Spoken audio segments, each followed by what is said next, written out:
বিশ্ব রাজনীতির বর্তমান পরিস্থিতিতে মধ্যপ্রাচ্য আবারও আন্তর্জাতিক আলোচনার কেন্দ্রে চলে এসেছে।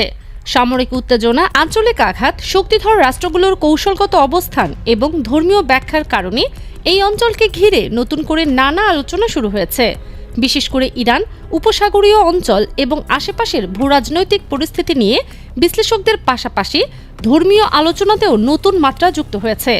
সাম্প্রতিক সময়ে বিভিন্ন সংঘাত, সামরিক প্রস্তুতি, ড্রোন ও ক্ষেপণাস্ত্র প্রযুক্তির প্রসার, আঞ্চলিক মিত্রতার পরিবর্তন এবং আন্তর্জাতিক কূটনীতির টানাপোড়েনের কারণে অনেকেই প্রশ্ন তুলছেন, মধ্যপ্রাচ্যের বর্তমান অস্থিরতা কি কেবল রাজনৈতিক অবস্থা, নাকি এটা এমন কোনো সময়ের দিকে ইঙ্গিত করছে যার কথা বহু ধর্মীয় বর্ণনায় উল্লেখ আছে।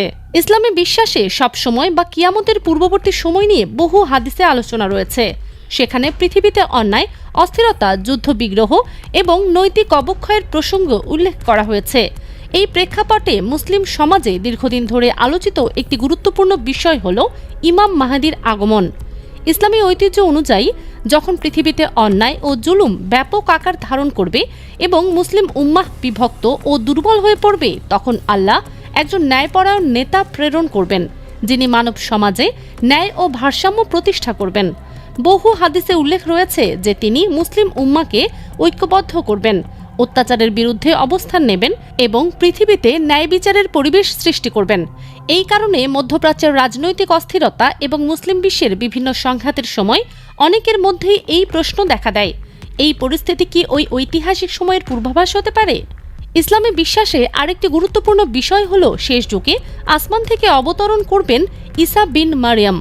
কুরআন ও হাদিসের আলোচনায় উল্লেখ আছে যে তিনি মানব জাতিকে সত্যের পথে আহ্বান করবেন এবং মিথ্যা ও প্রতারণার প্রতীক হিসেবে বিবেচিত দাজ্জালের বিরুদ্ধে অবস্থান নেবেন।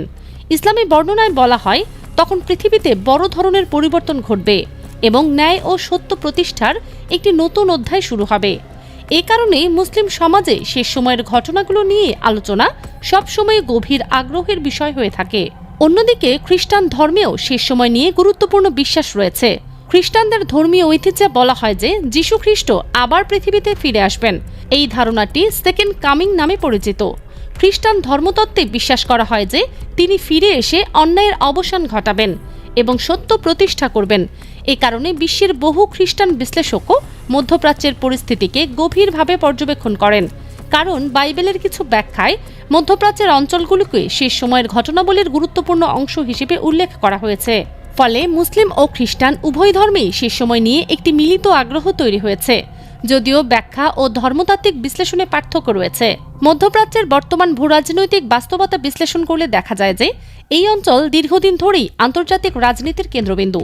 জ্বালানি সম্পদ, কৌশলগত অবস্থান, ধর্মীয় গুরুত্ব এবং আঞ্চলিক শক্তির প্রতিযোগিতার কারণে এখানে প্রায়ই উত্তেজনা সৃষ্টি হয়। বিশেষ করে ইরানকে ঘিরে আন্তর্জাতিক রাজনীতিতে নানা জটিলতা তৈরি হয়েছে। পারমাণবিক কর্মসূচি, আঞ্চলিক মিত্রতা, বিভিন্ন সশস্ত্র গোষ্ঠীর সঙ্গে সম্পর্ক এবং সামরিক সক্ষমতার কারণে ইরানকে মধ্যপ্রাচ্যের অন্যতম প্রভাবশালী শক্তি হিসেবে বিবেচনা করা হয়। একই সময়ে পশ্চিমা শক্তি, উপসাগরীয় রাষ্ট্র এবং আঞ্চলিক মিত্রদের সঙ্গে সম্পর্কের টানাপোড়েন এই অঞ্চলের পরিস্থিতিকে আরও জটিল করে তুলেছে। মধ্যপ্রাচ্যের সংঘাতের আরেকটি গুরুত্বপূর্ণ দিক হল প্রক্সি যুদ্ধ বা পরোক্ষ সংঘাত। বিভিন্ন আঞ্চলিক শক্তি নিজেদের কৌশলগত স্বার্থ রক্ষার জন্য সরাসরি যুদ্ধে না জড়িয়ে বিভিন্ন গোষ্ঠী বা মিত্র শক্তির মাধ্যমে প্রভাব বিস্তারের চেষ্টা করে। ফলে অনেক সময় একটি সংঘাত স্থানীয় মনে হলেও তার পেছনে আন্তর্জাতিক রাজনীতির বড় প্রভাব থাকে। এই বাস্তবতার কারণে মধ্যপ্রাচ্যের যে কোনো সামরিক উত্তেজনা দ্রুত আন্তর্জাতিক পর্যায়ে আলোচনার বিষয় হয়ে ওঠে। সামরিক প্রযুক্তির উন্নতি, ড্রোন যুদ্ধ, ক্ষেপণাস্ত্র প্রতিরক্ষা ব্যবস্থা এবং সাইবার যুদ্ধের প্রসারও এই অঞ্চলের সংঘাতকে নতুন মাত্রা দিয়েছে। তবে ধর্মীয় বিশ্লেষকরা সাধারণত সতর্ক করে বলেন যে ধর্মীয় বর্ণনায় উল্লেখিত শেষ সময়ের ঘটনাগুলোকে সরাসরি বর্তমান রাজনৈতিক ঘটনার সঙ্গে মিলিয়ে দেখার ক্ষেত্রে সাবধানতা প্রয়োজন, কারণ ইতিহাসে বহু সময়ই বড় বড় যুদ্ধ ও অস্থিরতা দেখা গেছে, কিন্তু সেগুলো সবই শেষ যুগের লক্ষণ হিসেবে প্রমাণিত হয়নি। ইসলামী পণ্ডিতদের একটি বড় অংশ মনে করেন যে ইমাম মাহদী বা ঈসা আলাইহিস সালামের আগমনের সঠিক সময় নির্ধারণ করা মানুষের পক্ষে সম্ভব নয় এবং এই বিষয়ে চূড়ান্ত জ্ঞান একমাত্র আল্লাহর কাছেই রয়েছে।